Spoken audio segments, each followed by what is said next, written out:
Olá, sejam bem-vindos. Começa agora mais um Conjunturas, o nosso quadro de debates aqui do Jornal Jangadeiro. Eu sou Vanderlei Filho e estou aqui com o nosso time de debatedores, o deputado federal André Figueiredo, do PDT, a deputada estadual doutora Silvana, do PL, e o vereador por Fortaleza, Carmelo Neto, do Republicanos.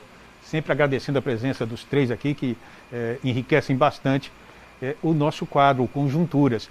E para o programa de hoje, o assunto é lockdown, medidas restritivas, né, adotadas durante a pandemia e a economia, né? É possível equilibrar essas necessidades?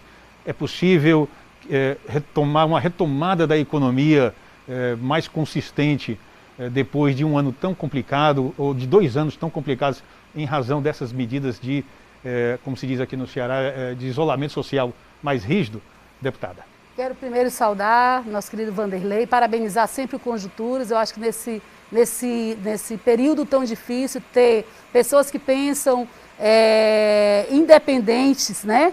E vozes do povo num programa que realmente a população possa participar, nos acompanhar, é muito importante.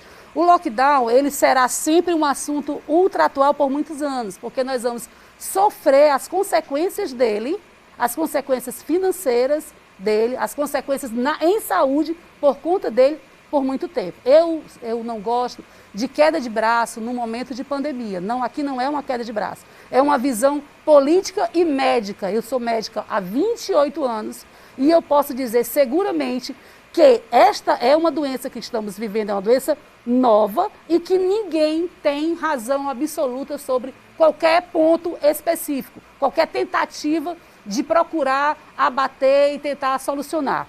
O que é consenso na minha cabeça, e eu sei que de muita gente, é que esse lockdown, o desprezar o isolamento inteligente, que existe uma coisa chamada isolamento vertical, horizontal e, na minha opinião, isolamento inteligente. O que eu entendo que é o isolamento inteligente desde o começo de tudo? É você isolar as pessoas de maior risco, que começou pelos idosos, e, de fato, utilizar medidas preventivas de uso de máscara, álcool gel, até se for preciso 2, 3 máscaras, usar máscara, mas para ir trabalhar.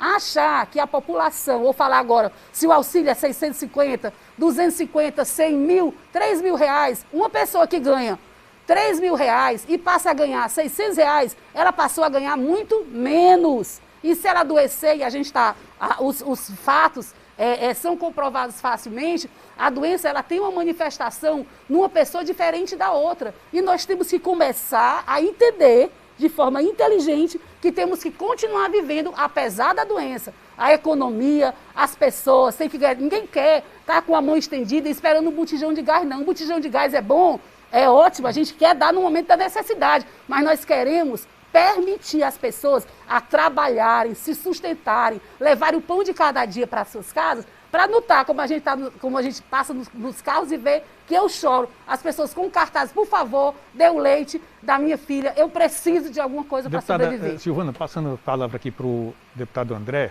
né, já aproveitando essa sua introdução, existem as ondas, né, também da doença, né? Ninguém tem segunda onda, já se fala em terceira onda. Em muitos países também tem vários períodos de lockdown. O lockdown ele é eficiente para achatar a curva de contágio? Você reduz, Vanderlei, mais uma vez saudando você, minha querida doutora Silvana, o vereador Carmelo. Eu digo que o lockdown ele é doloroso, né? Nós somos seres humanos que estamos acostumados a viver em sociedade, a viver com a roda de amigos, com os familiares, se abraçando, vivendo. Mas é como se diz, nós queremos viver. E o não lockdown, ou seja, você não ter as regras de isolamento vigindo, você não vai viver. Então é como diz, é muito melhor você pelo menos planejar 2, 3, 4 anos para retomar aquela tua atividade econômica que sofreu um prejuízo grave, do que você não ter esse direito, ou seus familiares não terem esse direito, porque vieram a óbito. Então, o isolamento social, ele tem essa característica, fazer com que toda aquela contaminação viral, ela se restrinja. Nós vimos que, nessa segunda onda, os grandes elementos que realmente disseminaram foram jovens. Por quê? Não respeitaram as regras de isolamento, começaram a fazer festas, começaram a efetivamente se aglomerar muito. Então, o que eu digo? precisa sim de regras de isolamento, precisa, é doloroso, é custoso, por isso que tem que ter o governo federal investindo recursos, né? E aí eu vou fazer um breve paralelo, depois quando a gente discutir economia, a gente pode até fazer mais, mas o governo federal, ele se preocupou, ao dar autonomia ao Banco Central, por exemplo, que pode ser até um assunto para a gente discutir em outro programa, ele levou com que o sistema financeiro influenciasse diretamente nas políticas de taxas de juros. Cada ponto percentual de taxa de juros que sobe é um verdadeiro assalto ao futuro do Brasil. E aí vai dizer, não, é para controlar a inflação, como se a inflação fosse de demanda. Mas não vamos falar de economia não, porque senão a gente vai se prolongar muito. Mas vamos falar no seguinte, os Estados Unidos, eles investiram 1,9 trilhões de dólares em auxílios para a saúde, para a vacinação, e 2,4 trilhões de dólares para investimentos em relação à vacinação. Evidentemente que o PIB dos Estados Unidos é muito maior do que o PIB brasileiro. Mas aqui no Brasil a gente não investe, porque todo o dinheiro vai para pagar juros e mais juros. Em 2020, nós conseguimos sim pagar um auxílio emergencial vultoso, que fez com que a economia não parasse. Né? A economia conseguiu sobreviver por conta daquele auxílio emergencial de R$600. Foram quase 400 bilhões de reais injetados na economia, que significou o comércio faturando, a indústria produzindo, para reduzir um pouquinho os efeitos da pandemia. Mas a gente precisa sim, e aí eu digo, isolamento social é duro, doloroso? É, mas é absolutamente necessário, principalmente quando a gente ainda não tem uns indicadores de vacinação suficientes para evitar a propagação ainda maior do vírus. Vereador Carmelo. Perfeito, mais uma vez, cumprimentar a doutora Silvana, deputada André, Vanderlei, agradecer a oportunidade e parabenizar o Conjunturas pelo programa. Sobre o lockdown, minha visão, minha opinião é muito simples. É muito fácil você defender o fica em casa, o lockdown, quando você pode pedir seu iFood, ficar em casa assistindo Netflix com todo o luxo. Obviamente, você que trabalhou para isso, meus parabéns, continue assim, você suou para isso. Mas a pessoa que hoje está passando fome, está passando necessidade, por medidas como o lockdown, que vão perdurar com certeza por mais de um ano, porque as pessoas estão sim sofrendo muito com isso. Eu vim da região do Cariri, vi como o lockdown está afetando o Cariri. Hoje, aqui em Fortaleza, como vereador, vejo diariamente nas comunidades como o lockdown afeta as pessoas. E hoje o povo está passando fome. Se a gente for analisar, doutora Silvana, deputada André, a curva do lockdown no ano passado, que nós estivemos em lockdown aqui no Ceará, no Brasil, a curva não se achatou. Olha o período que iniciou o lockdown, a curva continuou a subir. O estado de São Paulo, nesse ano de 2021, com um mês de lockdown, batia recorde de mortes. Então o lockdown ele é uma medida muito fácil para quem está em casa, para quem pode, tem condição de ficar em casa. Mas para o pai de família, para aquela mãe de família, que está nos rincões do país, que está nas comunidades aqui de Fortaleza, que está nas cidades mais humildes aqui do estado do Ceará, não diga para essa pessoa ficar em casa. Ela está saindo de casa não é porque ela quer, é porque ela precisa. Ela precisa colocar comida na mesa da sua casa. Qual a alternativa, vereador?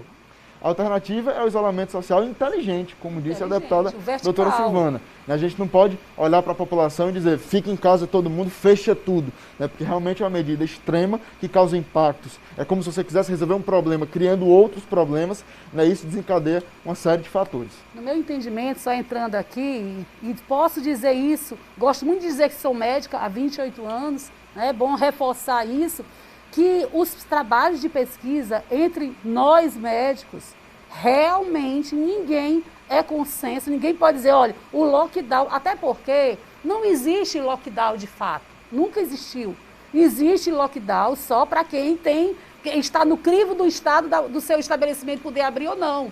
Porque o funcionário público continua recebendo e pode sair de casa porque ele não está tão deprimido assim, porque ele está ganhando e eu não sou contra o funcionário público. Mas é muito fácil você dizer, eu tenho meu salário certo, Carmelinho, como o Carmelo disse também, e eu vou ficar em casa. Mas se você for no terminal de ônibus, cadê o lockdown? Existiu uma única semana, um único dia que se falasse em lockdown nesse estado? Eu digo que não.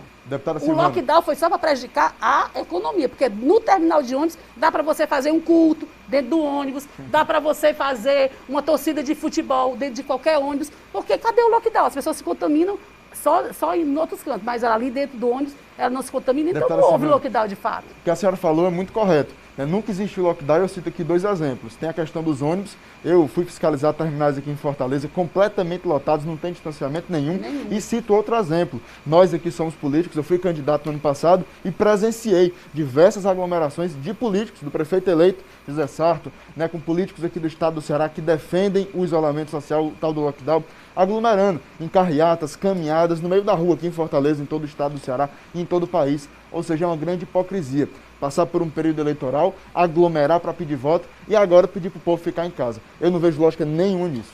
Eu acho interessante, Carmelo, a gente falar, e eu concordo plenamente, a gente vê os ônibus completamente lotados. Agora, vamos lá.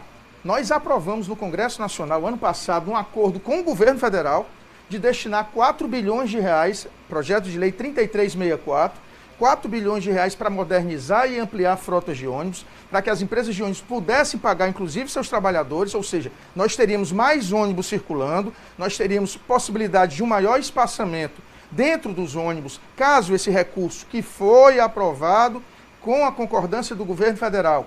Votamos na Câmara, votamos no Senado, aprovamos. O que é que o Bolsonaro fez?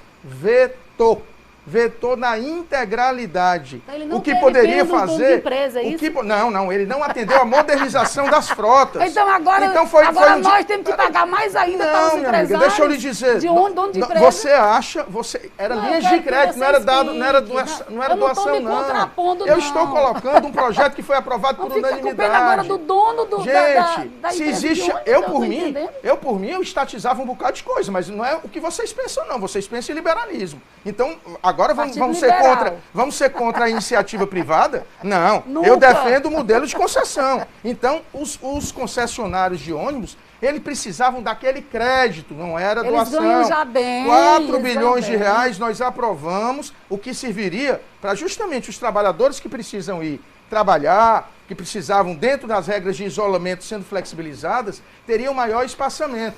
Infelizmente, o governo federal foi lá e vetou na integralidade, desrespeitando uma palavra dele mesmo. Uma pergunta. Deixa eu só a palavra? Pode. Porque é importante, até para quem está nos acompanhando poder entender. Gente, todo mundo, nós não estamos falando de época de sacrifício, todo mundo é para sacrificar. Mas o dono da empresa de ônibus, ele só pode botar aquele número de ônibus X, porque senão ele vai ter um prejuízo nos outros horários. E o governo federal...